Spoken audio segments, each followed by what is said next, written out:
noite.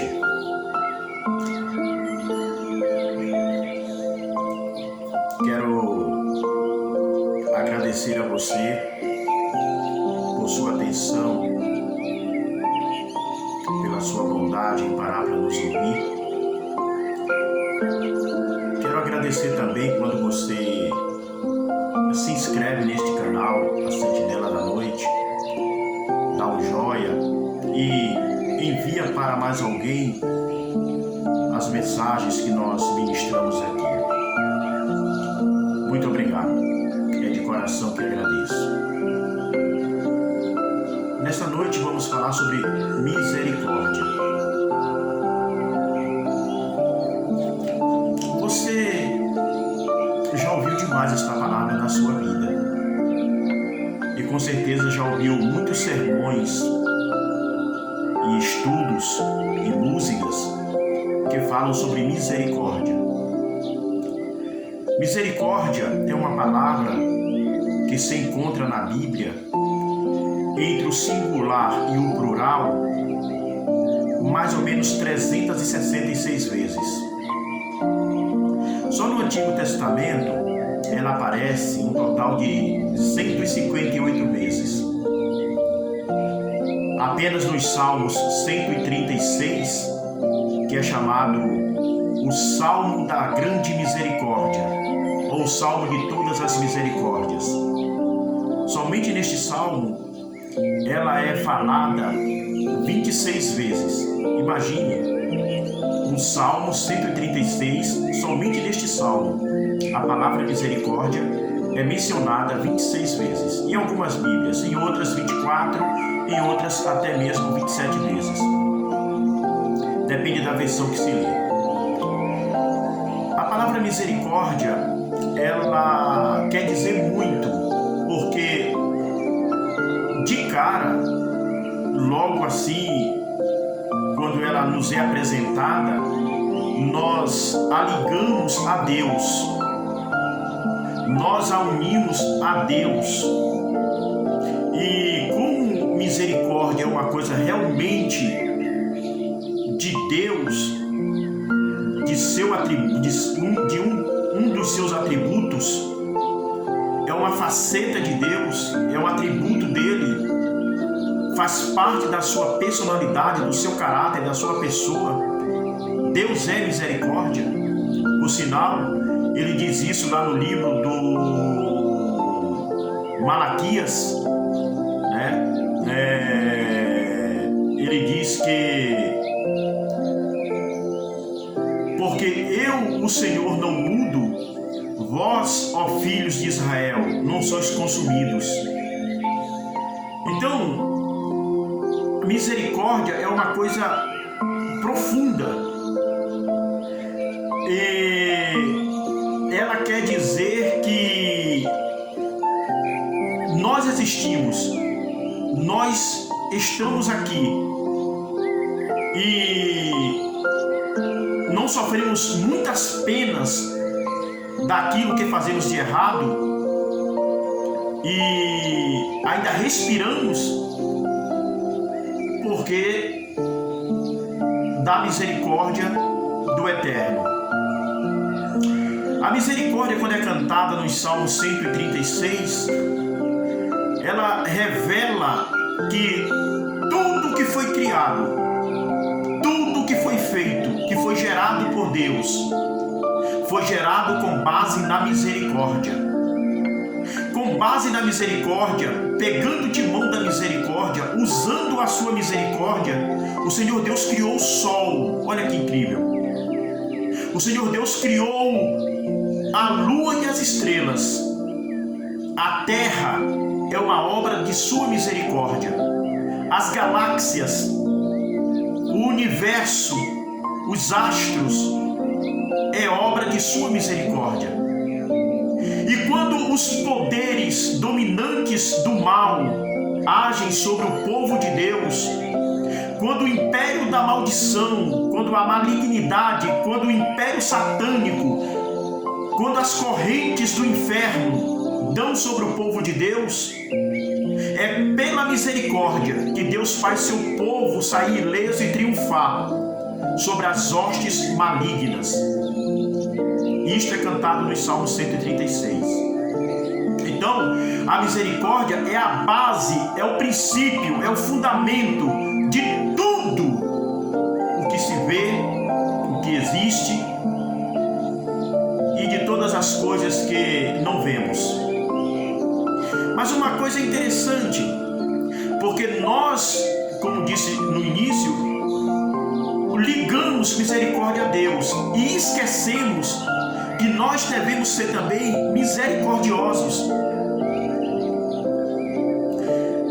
No Evangelho de Lucas, no capítulo 6, versos 36, Jesus Cristo, o Cordeiro de Deus, o Messias, ele diz para uma multidão que está ali ouvindo, ele diz para seus discípulos: sede vós, pois, misericordiosos, assim como é misericordioso o vosso Pai que está nos céus. Então, o que nós vemos aqui é que misericórdia é um atributo de Deus, mas também é uma coisa que é nossa e que devemos exercê-la. Uma pessoa que se diz cristã, uma pessoa que se diz convertida, que se diz servo de Deus, e ela é sem misericórdia, ela nunca conheceu Deus, ela nunca esteve próxima de Deus, ela mente, ela se engana. Misericórdia não é uma coisa que ligamos só a Deus, mas que deve ser ligada a nós também, juntada a nós também. Porque nós, como filhos do Altíssimo, devemos compreender que misericórdia é uma atitude que temos que ter diante da miséria dos outros, assim como Deus tem misericórdia diante de nossas misérias, de nossos erros, de nossos deslizes, de nossas mesquinharias, de nossas ruindades, e que são muitas.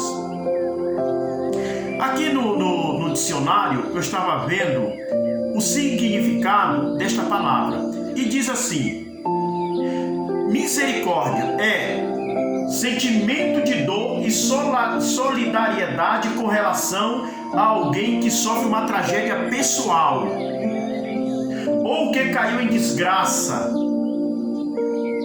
Misericórdia é dó, compaixão, pena, sentimento de tristeza por alguém que está sofrendo. Isto é o significado de misericórdia. Misericórdia é um ato concreto de manifestação de um sentimento que libera perdão, indulgência, graça e clemência sobre a vida dos outros. No mundo em que quem tem poder não tem misericórdia, bandidos não têm misericórdia, juízes ímpios vendem sentenças e não têm misericórdia, advogados corruptos defendem pessoas dignas da pena, porque eles não têm misericórdia de quem sofreu o dano.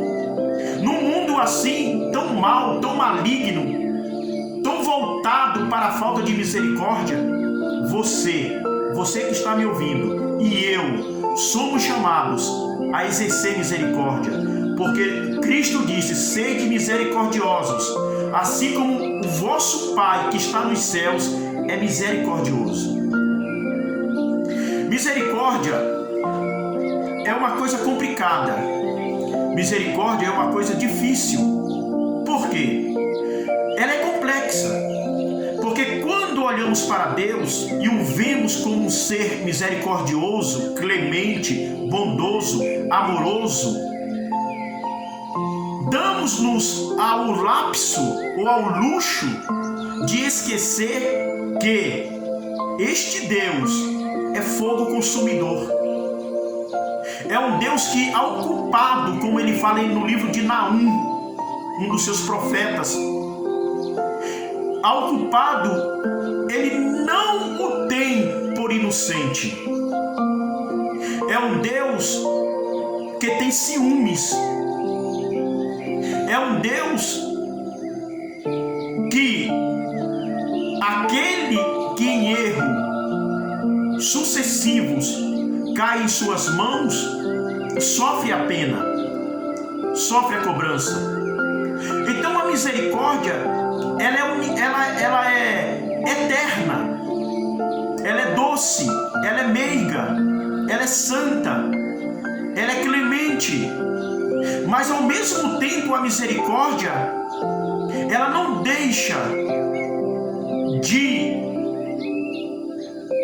que o lado da justiça vindicativa de Deus aflore e cobre de pessoas más, perversas, suas atitudes, seus erros. Ora, se Deus fosse um Deus só de misericórdia, então ele já não seria um Deus vivo, real, pessoal. Ele seria apenas um ídolo, uma imagem moldada aos meus sentimentos, emoções e quereres. Estão entendendo? Nesta noite eu quero lhe falar sobre misericórdia, de uma maneira que você possa entender que ela não é uma coisa exclusiva de Deus, é uma coisa dos seus filhos também. Por favor, entenda. Por favor, entenda. A misericórdia, ela quando aplicada sobre a vida do outro, ela tira de nós o sentimento de onipotência ou de prepotência. Porque toda vez que eu me sinto compungido, constrangido a ver o meu próximo como alguém que é merecedor da minha bondade, eu revelo o meu lado humano, eu revelo o meu lado que mostra que eu sou um igual. Então já não existe a prepotência de eu ou você querer ser superior ao outro, o próximo. Então, essa misericórdia nos liberta. Ela nos liberta de algo que não somos, que nós, às vezes, achamos que somos os certos, os corretos, aqueles que têm toda a razão de tudo, aqueles que em qualquer assunto, em qualquer conversa, em qualquer confusão, em qualquer problema da vida, em qualquer briga entre parentes, sempre achamos que somos o certo, o correto, o perfeito. Mas quando nós admitimos e nós abrimos o coração para que a misericórdia entre e nós atinamos que não somos o que pensamos, ela nos liberta desse pensamento, desta atitude de achar que estamos sempre com a razão, que somos sempre certos. A misericórdia tira isso. A misericórdia diz: não, sei que misericordioso, você também erra, você está errado. Quantas vezes também você não cometeu falhas? Estão entendendo? Então, qual é os melhores lugares para me aplicar misericórdia? O primeiro lugar onde eu aplico misericórdia é no seio da família. Ali é o lugar onde eu exerço a misericórdia constantemente, sem falha, sem faltar. Por quê? Porque a família que você convive, os parentes, os da casa, são as pessoas que mais deixam a desejar, que falam coisas impensadas, que ferem com palavras, que ferem com atitudes, que dizem coisas que machucam, que são ingratos. Então, nesse momento, você está diante de pessoas carentes de misericórdia. Então, o melhor lugar para você e o lugar mais próximo para você exercer essa misericórdia é dentro da sua família. Porque são pessoas imperfeitas lidando com você, como você é imperfeito lidando com elas. É onde você aplica a palavra do Cristo, seja misericordioso. Então, há pessoas que uma outra vertente da misericórdia, uma outra janela para se olhar a misericórdia, uma outra faceta para que nós possamos ver a misericórdia. Há pessoas que têm a capacidade, há pessoas que têm a débil mentalidade e inteligência de dar os dízimos numa igreja, mas sabe de alguém que está necessitado, precisando pagar uma luz, uma água, precisando de uma compra, precisando de um dinheiro, e a pessoa prefere levar numa igreja do que ajudar ao próximo. Ela acha que está servindo a Deus com aquilo. Não, é um engano. É um engano tremendo. É um engano de ensinamento. É um engano de um coração não voltado para Deus, para as entranhas de Deus, que diz: os 2 maiores mandamentos é amar a Deus e amar ao próximo. Mas quando você se volta para o próximo e o ajuda, não há coisa mais agradável diante de Deus do que isto. Porque muitas vezes você está dando dinheiro para uma instituição, você está se mostrando como fiel, mas não há maneira de se mostrar mais fiel a Deus do que obedecendo-lhe, curando o próximo. É por isso que há 2 coisas na Bíblia muito interessantes a respeito dessas coisas.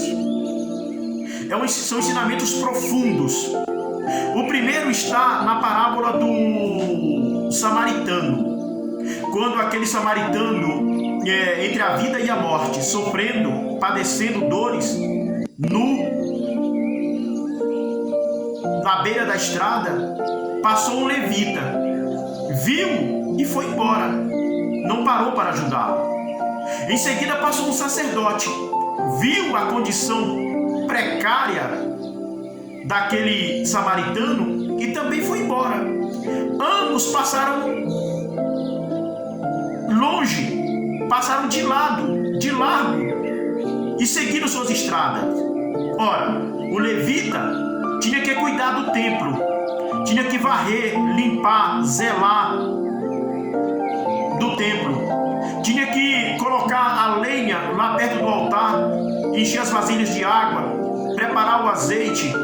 O levita tinha que escovar as cortinas, preparar as roupas dos sacerdotes, o alimento dos sacerdotes. Ele tinha muito a fazer no templo. O sacerdote, ele tinha as suas tarefas para também fazer no templo. Ele tinha o Tehilim para ler, para meditar, o Tanakh, a Torá para decorar, para ler. Ele tinha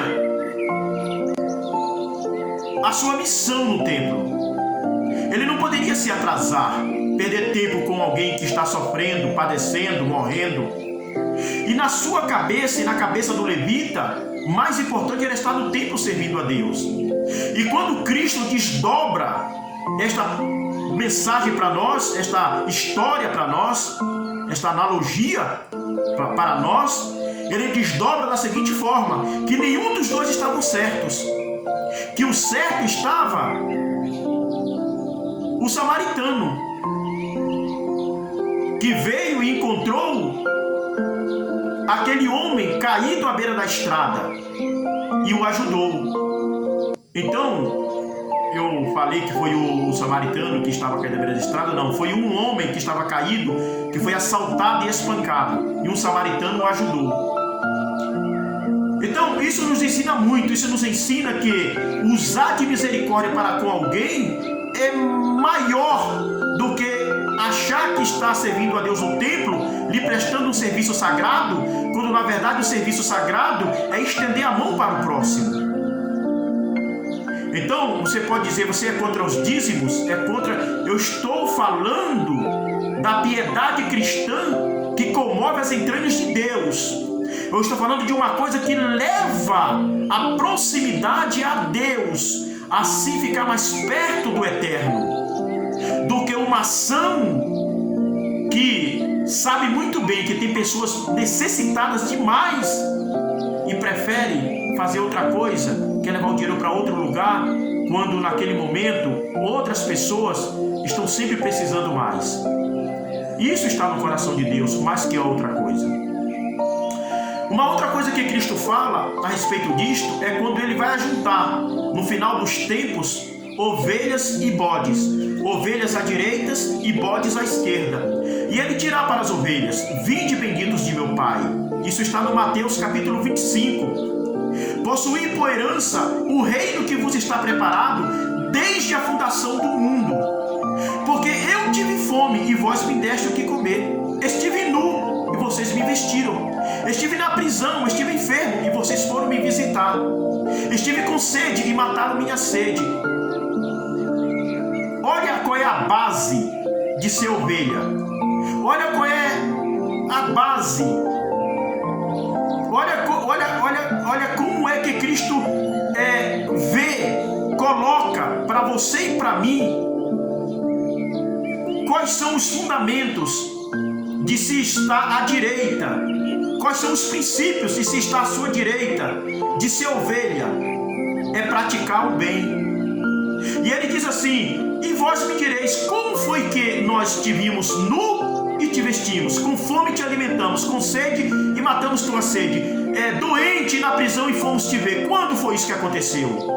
E ele dirá: quando vocês fizeram isto a um dos próximos de vocês, foi a mim que fizeste. Então, olha só como estamos errados na mentalidade sobre misericórdia. Misericórdia é algo que nós colocamos como que fosse algo só de Deus. Não só pertence a Deus, pertence a nós também. Eu vou encerrar dizendo uma coisa, que Deus, a face de Deus, o coração de Deus, as entranhas de Deus, a mente de Deus foi revelada em toda a sua forma e glória, em toda a sua potência e onipotência no livro de Jonas. Quando ele envia Jonas para Nínive, capital da Assíria, e não Síria, porque Síria existe até hoje lá no Oriente, faz fronteira com Israel, Líbano. Eu estou falando da Assíria, o império antigo mundial. Quando Jonas foi ali, na capital chamada Nínive, pregar que dentro de 3 dias Deus derrubaria aquela cidade, destruiria tudo.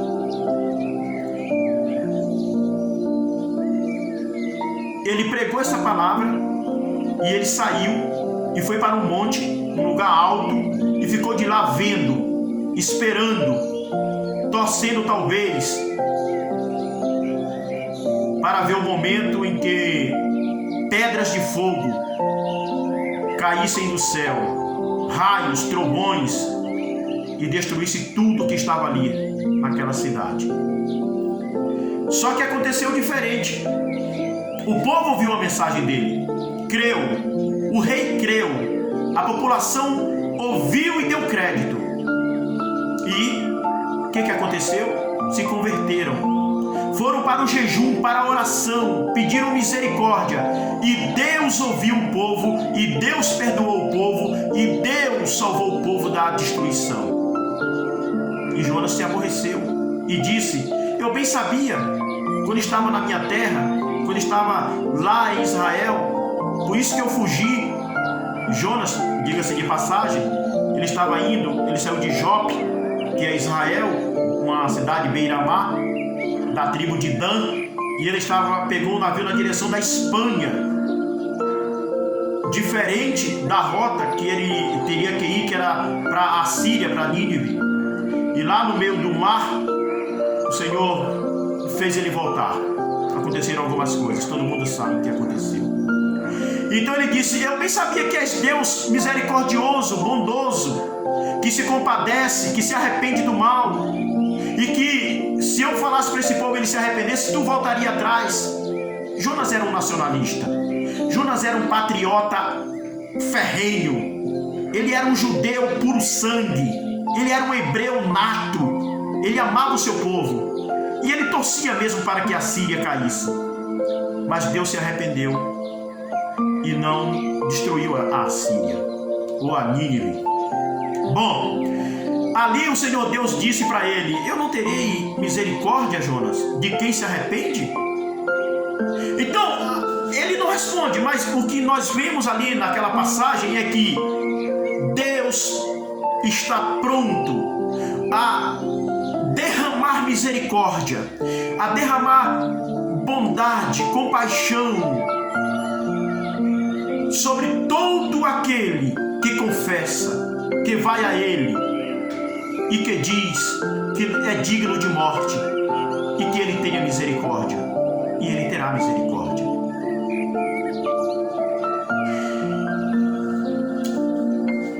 Deixa-me terminar, já passou o meu tempo e muito, dizendo que nunca perca a oportunidade de exercer misericórdia, porque você é filho de Deus e Deus é misericordioso, e os filhos de Deus têm qualidades de Deus. Nós dizemos: como esse menino se parece com o pai quando uma criancinha nasce, quando vai crescendo. Como esse menino se parece com a mãe, com o pai, ou com o pai, ou com a mãe, ou com o avô.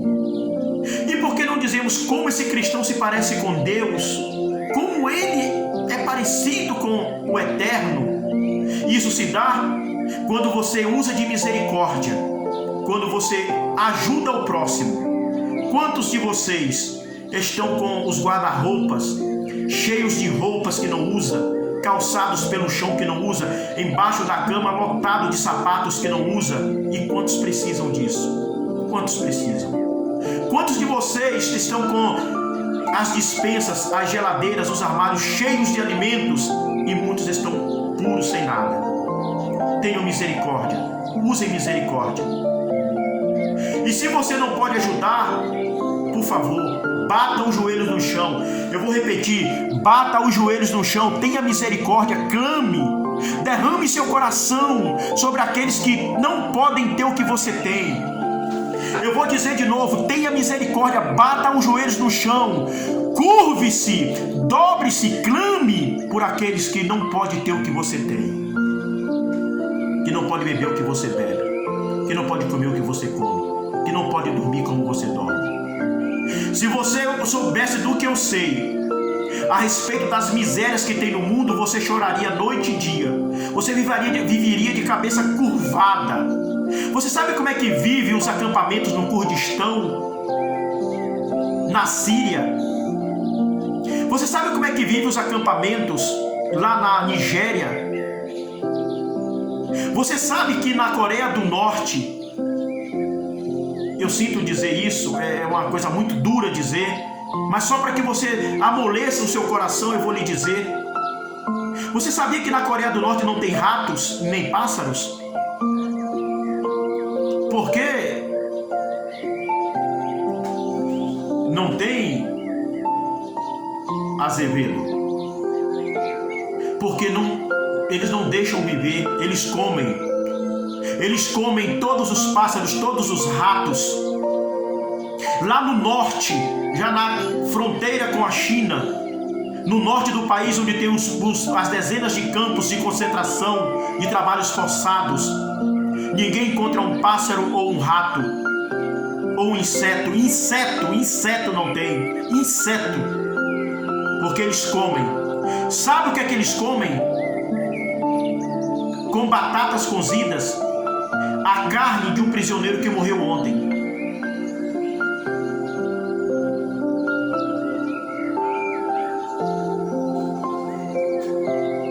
Se você soubesse das misérias que está acontecendo no mundo, você seria mais misericordioso e ajudaria mais o próximo, em vez de estar construindo o templo, e aplicaria o que Cristo ensinou, que não é construir templos, mas derramar, debruçar o coração ante a miséria dos outros, ante os necessitados.